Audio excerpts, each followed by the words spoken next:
We shouldn't even be surprised anymore. Bethesda have continued to go against their pledge to only have cosmetic microtransactions in Fallout 76. But unlike the last two times, this time they have doubled the number of gameplay-affecting, pay-to-win microtransactions in Fallout 76, a survival game. And this is something that they are clearly trying to normalize with their audience.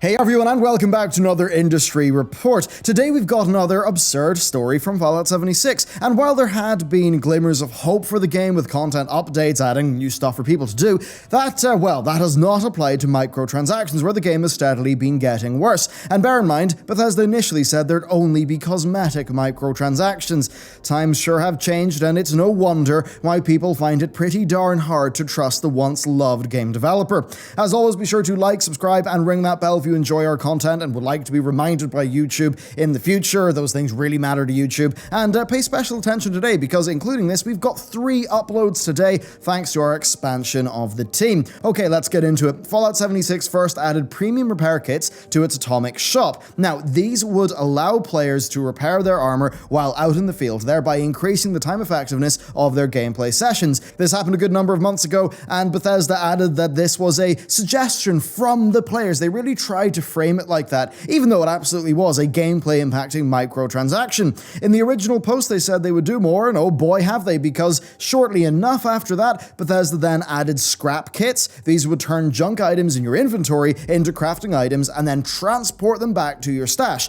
Now, not only is this a time saver, allowing you to stay out in the field before your inventory fills up, but it's also a circumvention of the game's death penalty, because when you die, you'll lose some of your junk items. Now, the whole point here is that, a loot-encumbered player in a dangerous area would feel pressured to use one of these in order to, not have an accidental death result in loads of wasted time. Was there backlash to both of those? Yes. Has it stopped Bethesda? No, it hasn't, because they've just released 2 new Atomic Store utility items. The refrigerator, yes, a video game fridge, and the Collectatron, available for 700 and 500 atoms respectively. That's a base price of $7 and $5, but you can only buy the atoms in increments, meaning players would have to get the 1100 bundle and the 500 bundle, totaling $15. So you might be wondering, what do these items do? What is the incredible value that Bethesda is providing their loyal, glorious customers? Well, the fridge. Well, you can put your food and drink items from your stash into the fridge. This will reduce their spoilage rate by 50%. As for the Collectatron, it's also absurd. It's a robot that will just search the area around your camp and bring back scrap and other common items. Yes, it literally just collects things. This is a survival game, and they are selling automated resource collection. This is absolutely gameplay affecting, and it's totally against what Bethesda said they would do. In many survival games, building up your stash of automated crafting, that's a core part of gameplay progression. Here, though, nah. Did they use the idea of these scrap bots, to provide more gameplay and another route for progression? No, it's just sold in the store. And there's really a few different jumping off points from this topic that are super, super important, so let's get into them. So number 1, the most obvious problem, creating a problem in order to sell you the solution. So if we go through these items, it's completely obvious, especially because in the case of the repair kits that they sold, well, they actually nerfed a few months previous one of the in-game perks that would reduce the rate of durability loss on your items. So they make it so that your items effectively take more damage, and then they sell you an item that will repair that armor in the field. That's pretty ridiculous. And then, of course, with the scrap kits, as I covered, that basically circumvents the game's death penalty, which is a really, really crazy thing. Then you've got food and drink. It spoils over time, and I guess that's just a part of your ongoing upkeep, because it is a survival game in many ways. So they just, instead of having fridges be a game mechanic, something you go out there and earn, no, the fridge is now in the Atomic Store. The problem of food spoilage is something that they are selling you the solution to, and there's not really another good way of getting around that. Even though there is, if I remember correctly, an icebox in the game that doesn't do this, so again, this is totally a time where they could have added this in as a new form of gameplay progression, but instead they made it something in the Atomic Store. And then as for the Collectatron, well, that's scrap and the items that you'll get. That's useful for crafting, and crafting is one of the pillars of this video game.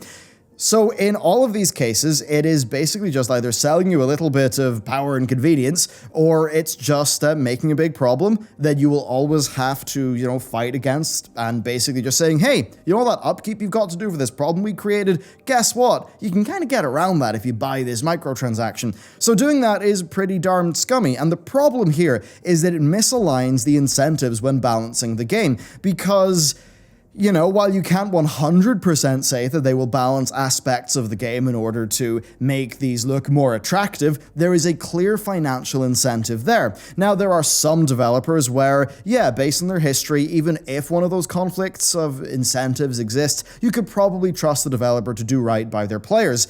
With Bethesda, though, given how they have behaved as of late, I don't think it's possible to trust them in this, and, frankly, I don't, and I find it very hard to support them. And then we've also got to talk about a real ongoing thing in video games, and that is slippery slope arguments. So I think a lot of people know that a slippery slope argument typically is not the best one that you can make. It's basically saying, oh yeah, first this will happen, and then all of these things will happen, when you don't actually know that all of those things will happen. But what you can do is, you can look at the behavior of a studio and think, if I made a slippery slope argument 6 months ago, would I have been correct? What do we see here? Well, a lot of people are thinking, right, okay, so first it's the scrapper, or, first it's the repair kit, then what will it be, then what will it be? And, you extrapolate that out into the future and you get a pretty grim picture of things. Well, here's the thing. You could sort of defend against that, ages ago before the data's in, but now that the data's in, if somebody made that slippery slope argument, they would have been correct. And given that we have a trend now, it's not unreasonable to expect that trend to continue. And that really just is a validation of those slippery slope arguments, which basically means it's nearly impossible to trust Bethesda on just about anything. I mean, I'll trust them to make a pretty cool game world that's a bit buggy but has some charm in it. Yeah, that's one thing I can trust them in. But when it comes to a lot of the other things, a lot of the other very important things, no, you can't really trust them. I mean, okay, they did say they'd probably add more of these things, and they did. So I guess we can trust them to stuff their games full of more microtransactions, especially ones that are getting tangled in with the actual balance and gameplay mechanics of their games, which is a very grim thing if you extrapolate that out. But more importantly, they said there'd be no gameplay impacting microtransactions. This is obviously a whole bunch of gameplay impacting microtransactions, and they're just going to say, oh, it's a time saver. That's basically what their defense to all of this has been. It's convenience, it's a time saver. Well, I think for anybody who plays a survival game, it's not. I mean, if you're playing Rust or something like that, or even imagine you're playing like Minecraft, okay? This is a really easy example. You're playing Minecraft, you've got your diamond armor, and you've dug too deep and you're about to fall into a big pit of lava. If you could sort of have a way of saving all of your items and maybe charge like $2 or $3 for that, that's kind of what's being done here. And I think because many people will have played Minecraft way back in the day and had a strong enough emotional connection with their progress, I think that'll be a sort of example of what they're doing here that'll really hit home. And for me, the worrying thing is, you do extrapolate this out further to the other Bethesda games, to Starfield, to Elder Scrolls, or the next Elder Scrolls. They're both games which I could say, as video games, I'm extremely excited about. But the problem is, I can't trust Bethesda, and I've just seen what they've done with Fallout 76, and that makes it very hard to trust them indeed. Especially because when you look at Skyrim and you look at Fallout 4, they have the Creation Club. Now, the thing with the Creation Club is it's literally just selling items. Now, sometimes those items come along with a quest, and it sort of does feel like a mini DLC. And yes, there is the community aspect to it that's good, but fundamentally, it is a store that is selling stuff that's, okay, it's cheaper than the Atomic Store, but it's not unlike it.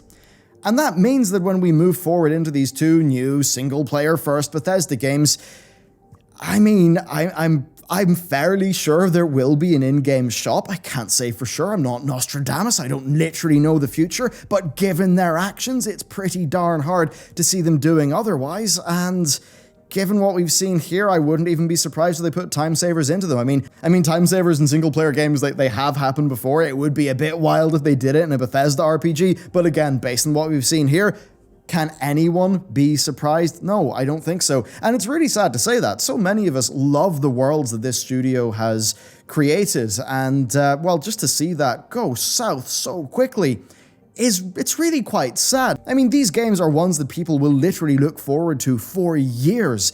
And I guess to see that be rewarded with these really scummy, manipulative business practices where the microtransactions and the game balance are interwoven, yeah, I've basically just lost near complete faith in the studio to make uncompromised games. I'm pretty sure that there are legions of extremely strong, artists and programmers and all of that. I mean, okay, maybe they need to hire more programmers and be a little bit less buggy, but I'm pretty sure the core games will still be good. I'm pretty sure their worlds will still be good. But if they manage to ruin it with the business model, man, that's a massive, massive loss for gaming, and truly is something that's pretty darn sad.